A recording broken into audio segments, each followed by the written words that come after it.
Hey everyone, welcome to the Community Church online experience. We are so excited that you're here with us today.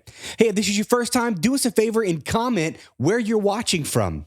Look, our heart is to be real with everyone, live differently in our community, and offer the hope of the gospel. We hope you enjoy today's conversation.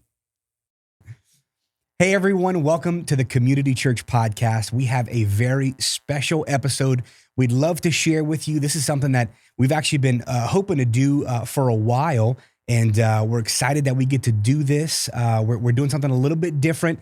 If you notice, this is not the online experience that you're used to. But a couple of months ago, we actually threw out the idea of talking with some business leaders and really kind of figuring out what they're about and figuring out what they do and the things that they offer. And so I'm really, really excited to introduce you guys to somebody that I've been in relationship with for about the last year, I guess.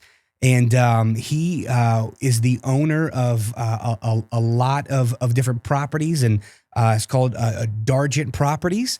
Man, Justin, I'm really, really excited to have you here with us today, man. Do me a favor and introduce yourself and tell us a little bit about what you do and kind of what your role is with the company.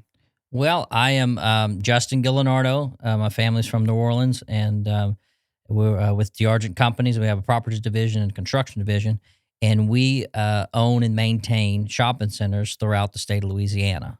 So we've been doing that since I was a little kid. So that's all I know. And So it's like a family business. Definitely every essence of a family business, for sure. The good's bad and the ugly, but mainly good stuff. You know, it's a blessing to be able to work with your family, knowing when things go awry, you know that they got you. They got you. It's a powerful feeling, and it's a good way to live a life. Yeah, you know? man. So to be around people you trust every day, and I'm very thankful for it. That's very blessed. awesome. Very blessed. That's for that. awesome.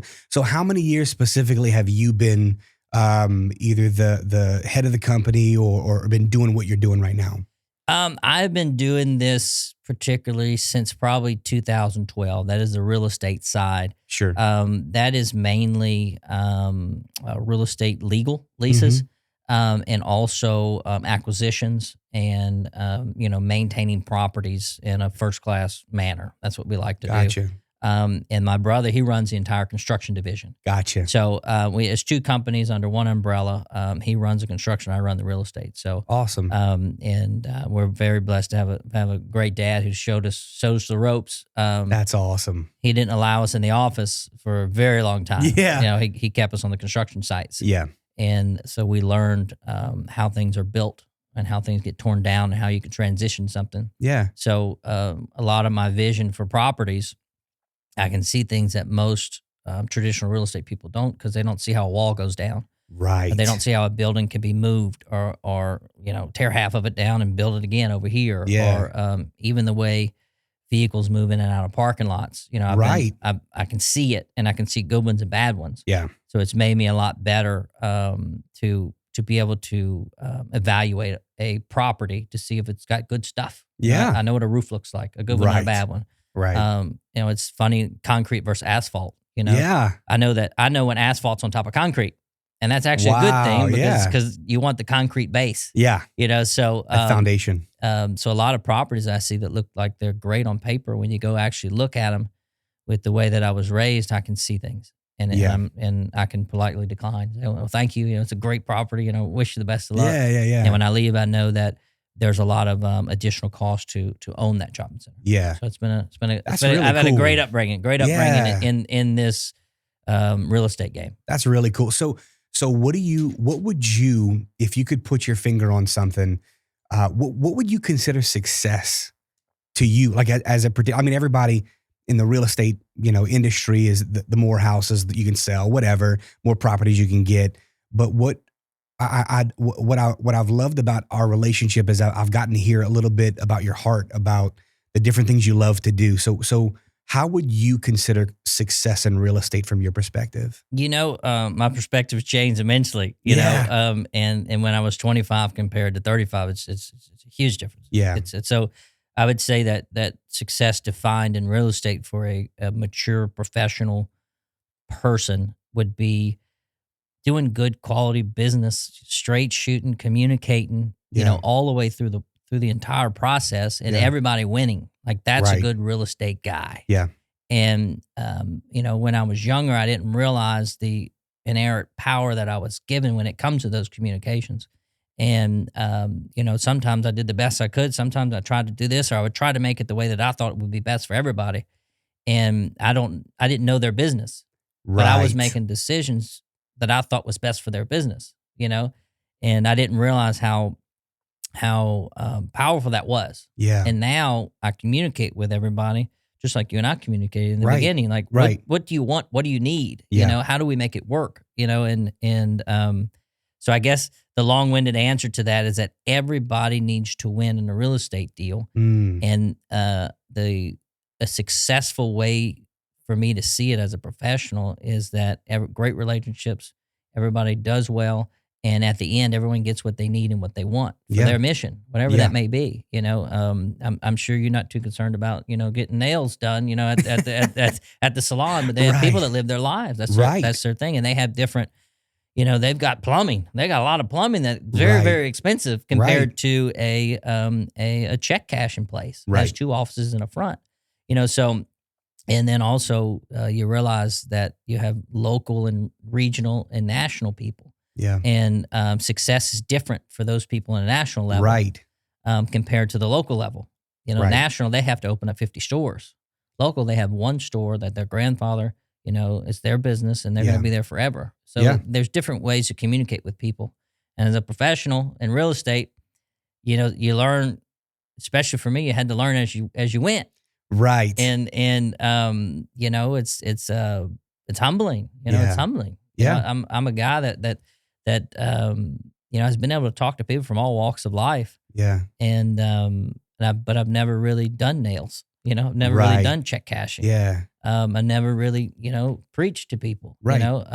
But I actually know a little bit about each one of them now, and it makes me, thankful to know that I'm able to see all those backgrounds. Right. I get to look at a lot of different people, and they don't get to see that many people. You see what I'm saying? So I get to see a lot of businesses and it's almost like I'm like a factor for people to come to be successful in business because they need a piece of real estate. Right. So I know that a lot of people are funneled to me. Yeah. And it's a huge responsibility. Sure. And you learn that. Yeah. Sometimes the hard way. Right. Right. So yeah. But yeah, that's success to me, is making sure everybody that comes to that factory walks out a winner, and they say, you know what, D'Argent Companies, man, they help me. And that's awesome. And when I want to do the next one, I'm calling. Yeah. And that's success. That's so good. And I want you to speak to something else that you had mentioned.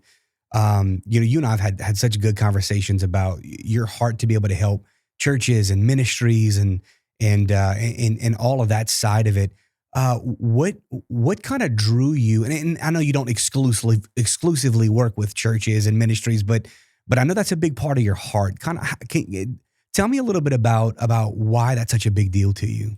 I was raised in church. I was raised. I mean, that's what I did. I went to Sunday school. I went to youth group. I was a drummer in the youth group. I saw your drum set earlier. I'm just telling you, if you're looking for a place to serve, I'm just telling you, we got an opening. We can put you in the drums. Well, I really, really enjoyed that, that part of my life. And I remember going to church, and they had all walks of life in there, and they were all kind. I was raised in business. Yeah. Not everybody's kind in business. That's true. When I went there, people didn't want something from me. Yeah. And to me, that was something different. What is this? Is this religion? Is this spirit? Is this good people? What is this? Yeah. And so I've never forgotten that. Yeah. I've never forgotten that. And there's good and bad in everything. But sure. When it comes to churches in particular, I know that one of their biggest challenge they have is real estate. And I've seen a lot of churches out there, ministries, no matter what denomination they are, a lot of them are in a 1930s, 40s, 50s building, right, that they keep throwing money into. Yep. And they want to grow, and they can't because they kept dumping their money into that stuff, into a building which, yes, they own the land, they own the building, it's been there for 100 years, stuff like that. But they don't have the Vatican's money, to maintain them, right. I just passed St. Peter's Catholic Church. It's Yeah, beautiful. gorgeous. Millions are in that building. Oh, Millions. yeah. Okay. But small, small New Iberia, Baptist that's on a road somewhere with 50 people in there. You got to work with them. Yeah. So in that case, I knew from a young age my responsibility with owning real estate is to kind of help them. How do we help them? Wow. And it's not get your biggest and best bang for the buck. I still got to make money. Sure, of course. But I can be fluid enough to assist them Yeah. with something they desperately need. Absolutely.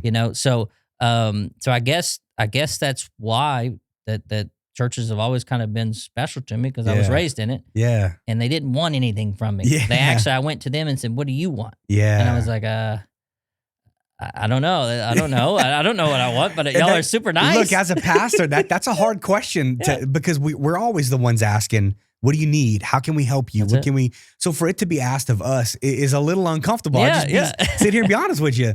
And I think that's really cool. I love your perspective on it. And that's what you experienced as a kid is really, if I was really honest, 9.5 out of 10 churches probably want to create that. I know we do. Yep. We want to create that kind of atmosphere. We want kids to grow up and go, look, man, we don't want anything from you. We just want everything for you. And I think that's such a cool perspective that was how you grew up. And so therefore you are in an opportunity or you have an opportunity to be so generous with that. And you have been. And so, man, I just appreciate that so much. Let me ask you this question then. You've probably worked with a ton of churches. You've probably worked with a ton of different ministries. What is the difference? Or I guess I'll ask it this way. What do modern churches need versus traditional churches? That's a tricky one. I want to flip that to you. I mean, okay. Honestly, I want to flip that to you because for me, I'm the factory. Like you come to me and I can whip up anything you need. Yeah. So for me, I was just thinking about that, is that it's got to be different, right? Like did they have nurseries back in the day? Right. For churches? Probably not. I'm assuming they have them now. Like it's a big deal. Yeah, it's a big draw. Yeah, we have tons. So I guess from my perspective, the difference between modern and traditional churches is traditional churches operate kind of as a singular. There's usually one or two pastors on staff, and they usually handle most of the duties of the church. What modern churches are becoming, and I'll explain a little bit further when I explain this first part, is what modern churches are doing is we're practicing what the Bible talks about is as pastors, our jobs is to equip the saints for the work of the ministry. Is what the Bible says, and so we love to gather people to help us accomplish what God's calling us to do for a city or a group of people. For most modern churches, and I guess we would consider ourselves a modern church. I don't know. Maybe we are. Maybe we aren't. But versus what traditional churches usually have is what you kind of how you grew up, where it's a Sunday school. Yep. You got the 10 o'clock service, and sometimes you got Sunday night service, and maybe there's a Wednesday night Bible study. Where what I think modern churches are doing is that they are trying to provide space for a lot of different things. So there's youth ministry now, there's young adults ministries now, there's women's ministries now. For us, it's really important that we remember nursing moms. For us, that's a big deal. I know that's maybe a weird thing to say on a podcast, but that's important for us because we have a lot of young families in our church, a lot of young mothers. And for them to be able to have a space where they can still be mom, but still watch service or be a part of service, we've created an entire theater just for them. Wow. And so that's important to us. So that's how we build a lot of times for these little ancillary missions that we have within the church or different groups that we're trying to reach in the church. From a real estate perspective, that's really hard to find. Absolutely. Yeah, you need rooms. You need rooms. And typically for me, my experience with churches is you have big open squares or rectangles. Right. And normally they put a wall down the 3/4 of it. Right. And the back has some storage for some chairs. Yep. And maybe like a little nursery. Yeah. Or like a little, and it's like a multi-use room. It's like a big square in the back. And that's your youth group, that's your nursery, that's your the multi-purpose room. And then you have a small stage, and then you have all chairs. Yeah. But and that's really good for real estate guys because we have a lot Sure. of big boxes. Right. And all the extra stuff is expensive for us. Right. So prices are different. Mhm. It's tricky. So, modern versus older ways. I don't know exactly how it shifts and things like that. But I Yeah. remember when I was the preacher had a house right next to us. It was Right. connected. The parsonage. The parsonage. That's what Yes, they call yes. it. Yeah. I remember I watched a football game with my preacher. And I remember he was a big fan Yeah. of a team, and he like 11:45. He's like, "All right, we're done today, everybody," and they all knew he was going to watch football. So, but he That's invited awesome. us. I mean, I wish I could do that. That's it. So I do remember that vividly. Yeah. And but I mean, I don't think that not many parsonages are in the No, modern churches anymore. They can't be no, living well- at the shopping center. I know that. Right. Right. Exactly. So I guess that's one thing that maybe I can't help some traditional Right. churches is that churches that require a parsonage. Yeah. I can't help you. Right. And what I think, you and I have had some conversations about the spaces that you offer, and like there's so much potential in the space that we were in, the potential for having. That's what attracted us to that shopping center, was having multiple opportunities for growth. Mm-hmm. And I think most modern churches are looking for that. They're looking for opportunities that if we outgrow this, because that's what happened to us real fast. We weren't expecting it. With whenever we first talked, I'd kind of given you some numbers of what I was shooting for over the next year and maybe 2 years.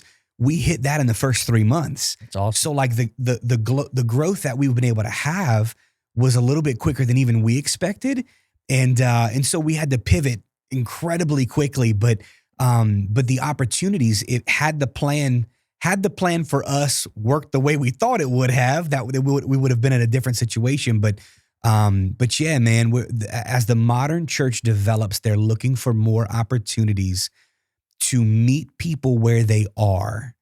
And that's the biggest thing, that what I love about what you do is that the shopping centers that you guys come in and purchase and revitalize, you're providing more opportunities for people to be where people are. Kind of like Ariel, right? You want to be where the people are.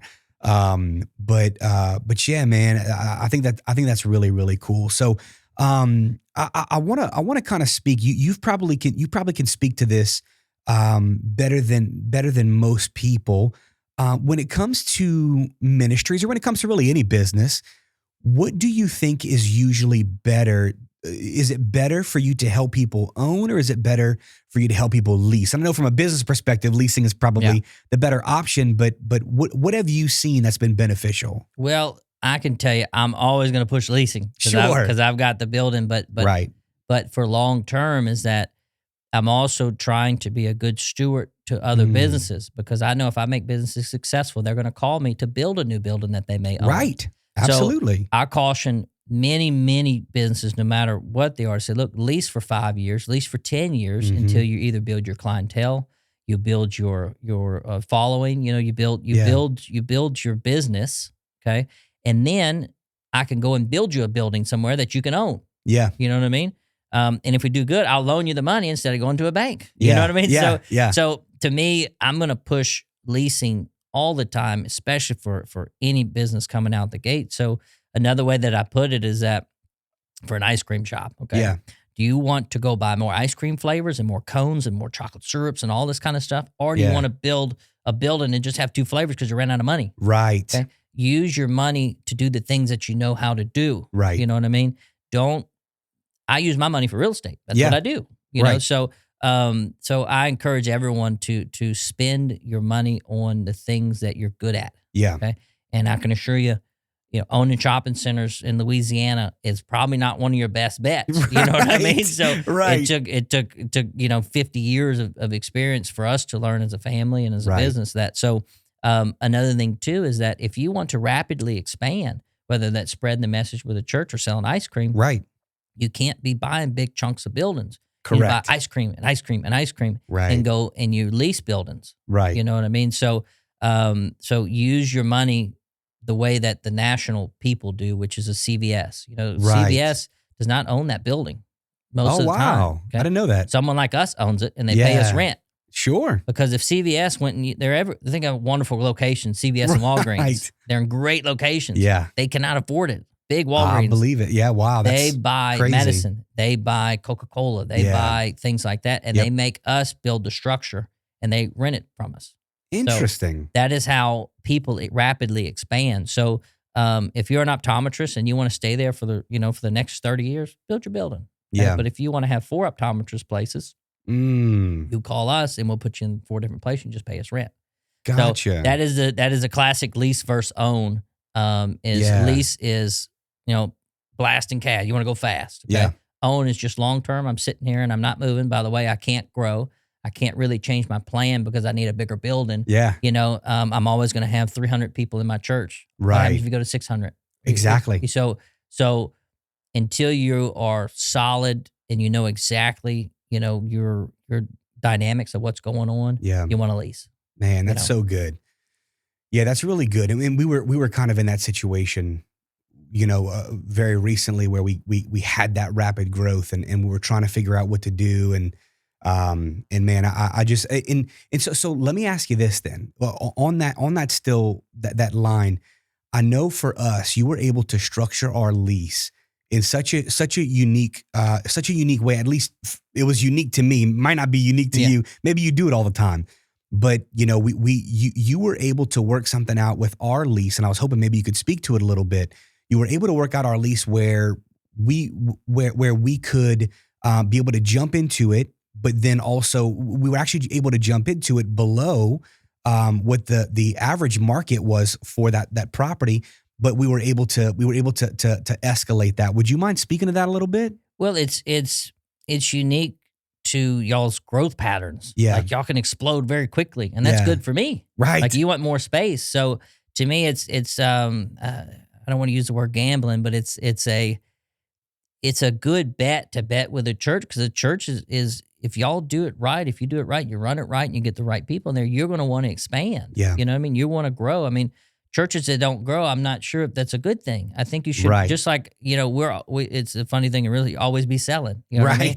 For churches, it's always be growing. That's the goal. I think that's the base mission, to spread the word to as many people as possible. Yeah. If you got the same 30 people coming in every week, you're not really spreading the word. You're right. So to me, so the way that I would structure leases with most churches that come in with me is, look, let's get you in. Let's see how you do. Yeah. And if it goes well, let's run it. Yeah. Let's run it. And so I don't do that with anyone else. Yeah. So y'all are very, very, very unique. Yeah. And but the possibility of long-term growth is great for me too. Right. So even I call them customers, but is patrons the right word? Church patron? We just call them people, but I don't want to say church people. But yeah, people call them congregants. They call them patrons. A whole bunch of names. Members. How about members? Members. There you go. So I'm gonna say church people are good customers. So and you want them because they bring families too to your shopping center. Families. We buy second generation, which second generation means that their first use has been gone and a new use has come in. Yeah. So we buy second generation shopping centers, and normally those are closer to the city hubs. Right. You know what I mean? They're not in the big outskirts where you got your newer buildings. Okay? Mm-hmm. But we are surrounded by the people. Right. Okay? And you have to go into a shopping center like that and get the people there. Because you've been through a lot of towns where you see these big old buildings, like they're empty. What happened to them? Right. And they're mismanaged. Okay. Because they didn't work with the church. They said, church, go out to somewhere else. They could have gave the church a discount to get them in, bring the families in. Now the families after church need to get a haircut. Right. They need to go shopping. Right. And they're good church people. Right. We hope to have good church people. That was kind of the goal. So, but I agree with you, man. And it also benefits the church too. Yeah. What I mean by that is by being, at least for our church, our mission is to be in the community. I mean, it's in our name, the community church, right? So like we have a mission to be in the community and to be able to have service in a place where there's a lot of people and to be able to do things. I remember we did several different types of outreaches, where we gave away some food and some resources and to some of the homeless that were around. And We love being able to do that. We loved that there was several people who were homeless and jobless that knew if they showed up, they were going to get some food, Yeah. and that's what we wanted to be. And also be able to utilize the different things in the shopping center. I think that's important too, to be able to, again, be in the community. So man, that's really, really cool. Let me ask you this question. What, for us, this was one of the biggest hurdles that we had coming into, and really any space. So that, this is my first time being a senior pastor. I've never been a senior pastor before. So like I don't. You're not alone. Right. You're not alone. Right. I look at leases every day. Yeah. And I talk to a lot of people that come to me and they're saying, Justin, we're putting your trust in you because we don't know what's in this thing, but you're telling me what's in here. You know what I mean? We got to work together. I did the same thing with you. I told you the same thing. And it's not easy. It's not easy. You and I've had a lot of communication, but the thing that happens is that, it's like I was telling you, it's a big responsibility. You come into the factory, you got to leave with a win. Right. You and I left with a win. Yeah. It wasn't easy. It wasn't easy on either one of us. It wasn't. But I can tell you the goal was for a win. Yeah. And I had a vision of that. You had a vision of that. And regardless of where everything's turned left or right, you were fluid. I was fluid, but the communication's where it's at. Yeah. So and I did appreciate that a whole lot. One of the things that you always were, you were always communicative with us, and whenever we let you know of some things that we were struggling with, you were always able to be there and available, and I do appreciate that. But one of the things that was a real challenge for me at the beginning, and this is probably going to be a challenge for most pastors who are first timers. Mm-hmm. Maybe other pastors know all about this, but man, getting occupancy, that was such a bear. That's it. And it's just such a complicated process. And especially for the city that we're in, there's a lot of things that we have to go through. But tell me a little bit about that process. How I know you were always available for me to ask questions. That was always a big thing. But what would you recommend, or how would you advise someone coming into something like this? Hey, be looking out for these things. What would those things be? Well, I can tell you, get everything in order before you sign the lease. You got to make sure you got your occupancy, for example. I mean, the fire marshal has a responsibility to your church people, right? Your patrons, to make sure that they are safe, in that environment. And the shopping center's not used to having 300 people on a Sunday morning. Right. We're used to having 4 people come in, buy some groceries and come out. You know what I mean? So the occupancy for churches is the number one thing to watch out for. There is hands down. There without anything, new pastors, whoever you are. Yeah. Okay? If you are in charge of talking to someone about a new space, you need to tell them, what is the occupancy load for this church? Yeah. What is the occupancy load for this place? Yeah. Okay. Even on the other side, like bar rooms. Okay. Yeah. And shopping centers. Okay. It's very hard to get them, occupancy, safe and fast, because they come in at 9 p.m. Mm-hmm. Okay, you got 50 people there.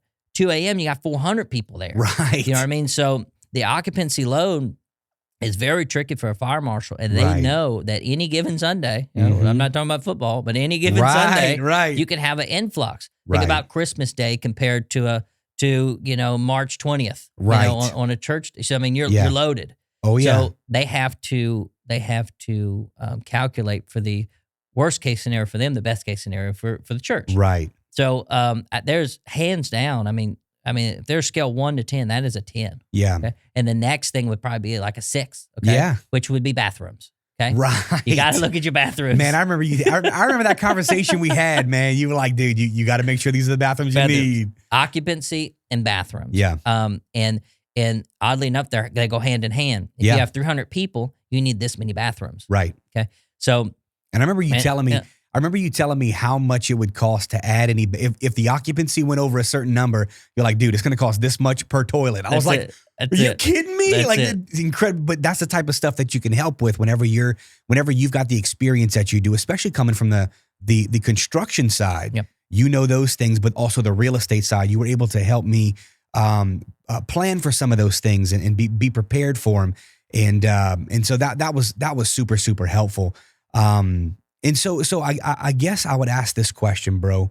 If there were if you could give any church or ministry advice about finding a new space or finding something that fits them, what would you give them to just say, hey, be watching out for this? Because I know I have a lot of pastors that watch this, Mhm. a lot of people in ministry that may be looking for that next step. What advice could you give them? Well, you need to know why you're moving, or what's your goal. Like, are you going from the 1960s church down the road? You know what I mean? The classic steeple, with the Right, reception in the back, right, with and are you continuing that type of environment? Are you going to more of a modern type? You know what I mean? Are you is your congregation moving toward a modern type of church? Or you stick to the traditional church? sure, So because that really dictates on exactly which direction you're heading. But yeah, so decide who you are.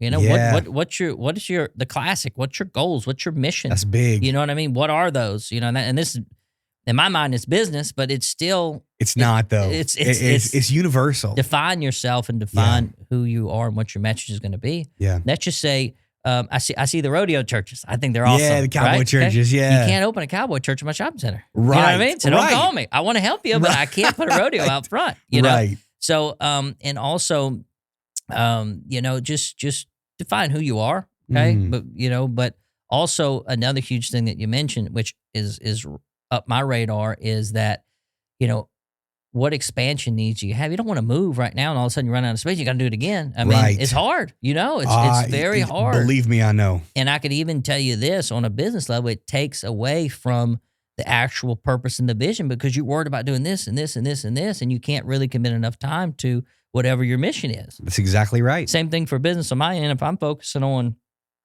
certain things instead of running the business, the business could suffer. Yeah, So to me, is that make sure that you're going to be focused on what's going to be happening, and make sure you have that expansion. So like a short recap is define all your goals, just like any business. Who, what, when, where, why. Why are we here? What are we doing? What's our yeah, purpose? What's our mission? And make sure you have the ability to expand. yeah, Because once you're there, you don't want to be bouncing around. You want to stay. yeah. And you want to work with a property owner that's going to be able to accommodate you too. Right, So and just like traditional churches versus a modern type feel, there's also traditional shopping center owners that are right, like, no. right, And you got a modern type guy, simply because of my age, right. and experiences, that I can move a lot, but if you go to a property owner, you don't feel comfortable, go somewhere else. They got plenty Right. of buildings everywhere, Yeah, so and I think you're exactly right. I mean, gotta be comfortable. I think I might have told you this before we got in touch with you. We called almost every single shopping center and open building in the city. Yeah. I told you we had gotten up until that point we had 37 no's. So we would knock on a door, we would call somebody up, hey, we'd like to 37 no's, Yeah. and we finally got in touch with you, and we were able to work that out, and it was awesome, and you were super accommodating, and I really appreciate that. So, man, I'm super grateful for you, bro. I'm grateful for the relationship. I hope that I hope that I'm sure our paths are going to cross again, man. And you can always reach me, bro. And I'm grateful for you. I would like to ask you, man, how can people get in touch with you? How can they find you? If they got questions about real estate, if maybe they're looking for a property, if they're looking for maybe even to build, like on the construction side, how can they reach you? How can they get in touch with you? How would they do that? Well, we got some easy ways. You can go to D'Argentco, DARGENTCO.com. We can put it in the And then you can just give us a call, 318-787-6049. nice. Particularly we own properties in Louisiana. Okay. I was in an airplane for probably 10 years, flying all over the country for properties that we had. And we sold all those properties. So we are strictly in Louisiana. I can give advice to anybody, in the country, but if you're in Louisiana and you need some real estate type help, my advice is absolutely free. It may not be the best advice, but it's absolutely free. Yeah. I'm not a legal attorney, but I could help you in a lot of situations. You know, so there's we'll put it in the description. Ways you can get in touch with us. But I'm a pretty open guy. I've got a lot of Yeah. open ideas, and you know, a testament to you. We communicate. You Yeah. know, not every deal is perfect. Okay? Right. If they're all perfect, then something's not right. Right. But you know, at the end, you know, did we accomplish our goals? Did we build, better relationships? Did we learn a lot? Heck yeah, we learned a lot of fun Yeah. stuff, you Yeah. know, and we didn't hurt each other, but Right. we stood our ground on both sides and say, you know what, this is what I need, this is what you need. Let's figure it out, you know. Right. So, you know, I think that's a testament to your faith, okay, and I think it's a testament to my experience in commercial real estate to say, you know Definitely. what, we mutually respect each other for what we need, Yeah. you know, and if any pastors out there, anybody out there that you represent your church, you know, not only with faith, but with you know, your passion. You know, you say, Mhm. hey, look, this is what I need. This Yeah. is what my congregation needs. Can you help me? Yeah. And you know, all I really know is business, but I encourage everyone out there that is trying to spread whatever message they need to is that stand firm on what you need. Okay, Mm.